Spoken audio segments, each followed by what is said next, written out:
अस्सलाम वालेकुम जी। मेरा नाम सीमा बीबी है।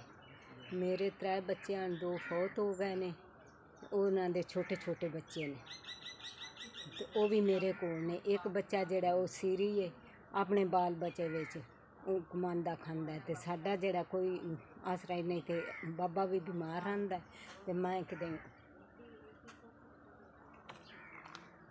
तेरे आप जी मैं तेरा मेरा काम करके ते टाइम लगानी हाँ। ना घर पत्ती ना खंड ना मतलब कोई दाला शाला भी थे, आटा दाना भी मुल्ले दाल।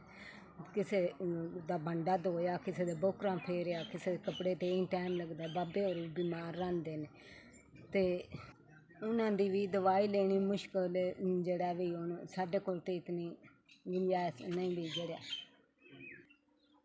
हाँ जी, मेरे 2 जवान पुत्र फौत हो गए ने ते उन्हां दे पोतरे पालना। अगदों पुत्रां नूं पालदा रहा, हुण पोतरियां नूं पालदा पिया। ते हुण जेह्ड़ा मेरे च गुंजाइश कोई नहीं। ते मेरे पुत्रा वो दुआडा गले आ 5000 में लभ गया। अल्लाह भला होवे जे ते अल्लाह पाक बाला बाला देवे जे। मेरे ते 2 पुत्र फौत हो गए ने ते त्रीजा सीरी रले है।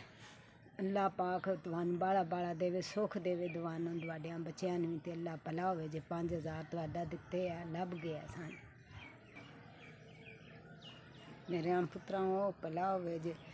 मेरे पोतरे जेड़े ने उन्हां नूं मैं कम काज किसे दा करके पालनी भाई। बाबे होरी तो कम करने जोगे है ही नहीं। शाला वसदे रहो, जीउंदे रहो। भला होवे मेरा पुत्रा, जीउंदे रहो। शाला मेरे अमदाद कीती है, मैं गरीब बंदा ते तुहाडा भला होवे।